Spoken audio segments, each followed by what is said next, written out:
Hey everybody, this is my waterfall tank, and recently I've been talking about switching the lighting over on this tank. I really love the LED that I have on here, but I really think it's just too much light for this tank. So I've talked for a while about putting a different type LED on it, maybe building an array myself, maybe just building some sort of kit.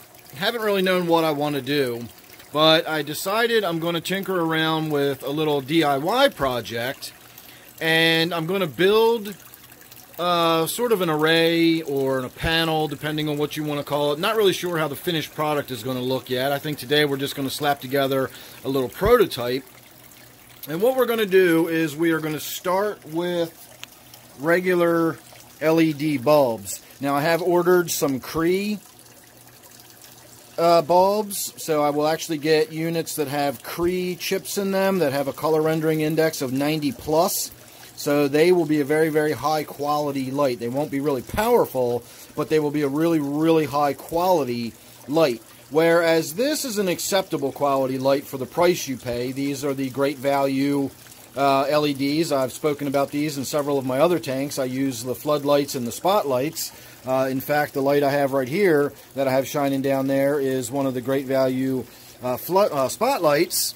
And then this one up here is now a spotlight, but it used to be one of the great value floodlights. And great value is just the store brand.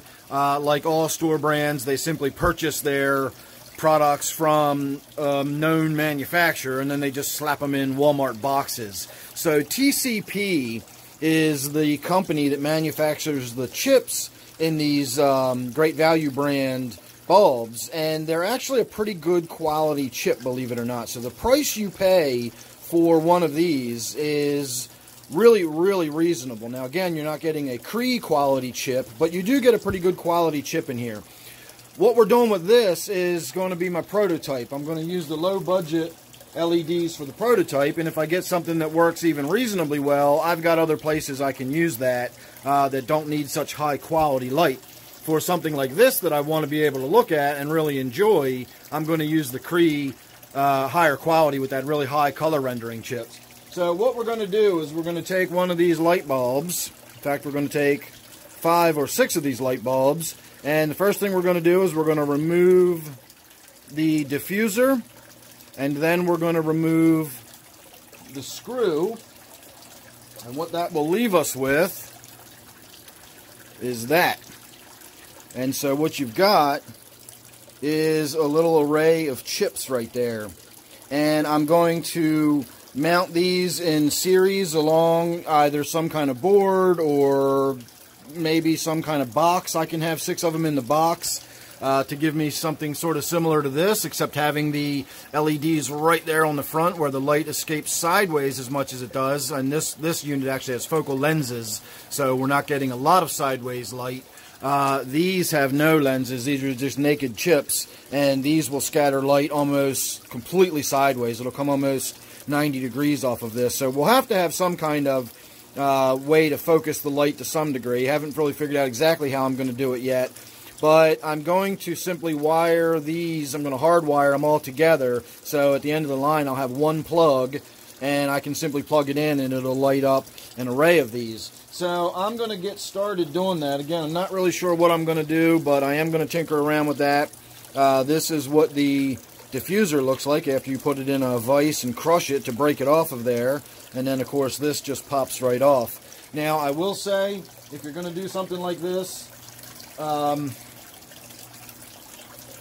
the center wire that goes to the the button on the bottom of the screw bulb is going to be your positive, and the wire that comes out here to the side of the threads is going to be your negative.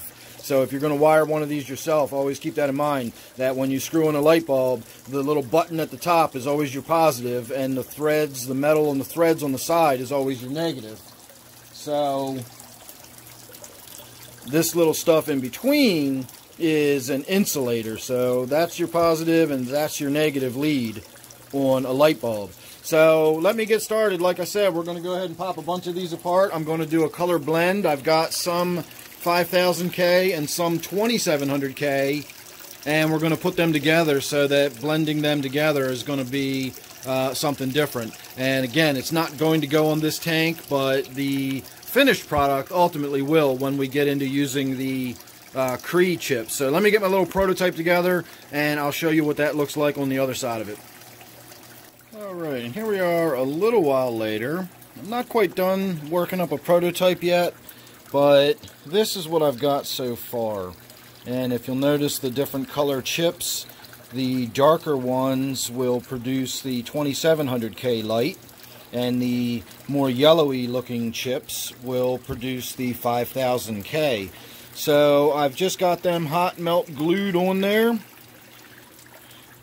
That's all it is. I'm almost thinking that instead of breaking the ends off and putting all these wires on there, it would have been easier just to wire sort of like an octopus of light sockets off of one cord, and then I can just screw them all in. It would look kind of ridiculous sticking out of the back.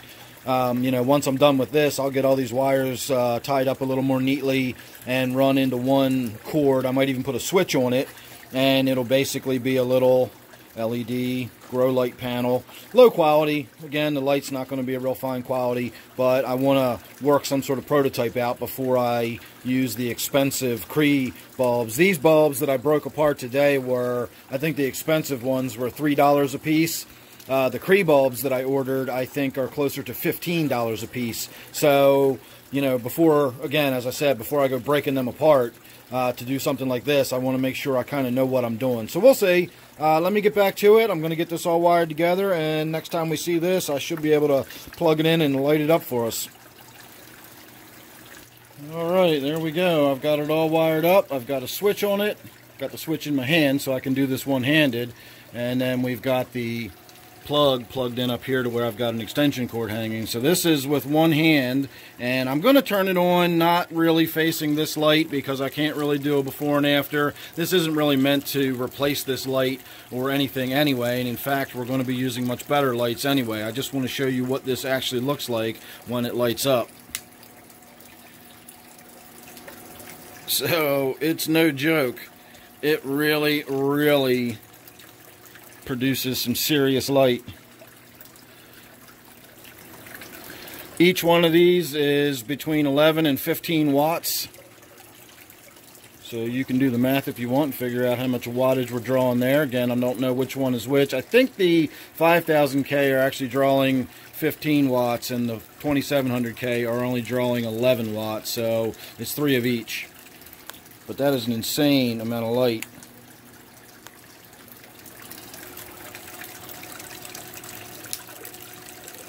It's actually more light than's being put on there by my big LED. So hang on one second, let me put you on pause here. We're going to turn the main LED off, and then we're going to see what this panel looks like by itself. Alright, that's just ambient room light. So you can really tell the difference in quality of lighting as far as the color rendering goes. That does not look anywhere near as natural as we did just a moment ago with that other LED on there. But that's not the point of this one. This again is just a simple prototype so that I can see how well this works. And the Cree chips that I've ordered, or the Cree light bulbs I've ordered, as I should say, do have the color rendering index of 90 plus, and from what I know about Cree lights, that's usually 95 plus. They just tend to err to the side of caution and usually say 90 plus on their color rendering index. So they will be very high quality lights. They will just be a lot lower intensity than that one.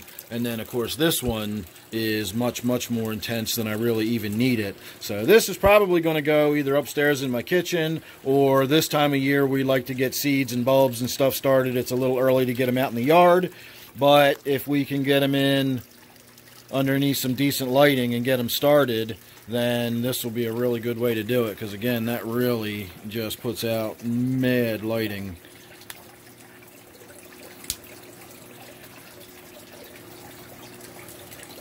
Alright everybody, that was my project for the afternoon.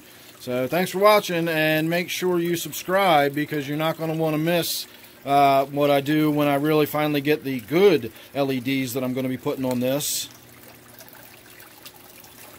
and it'll light it up quite a bit differently. So one more last look between this one.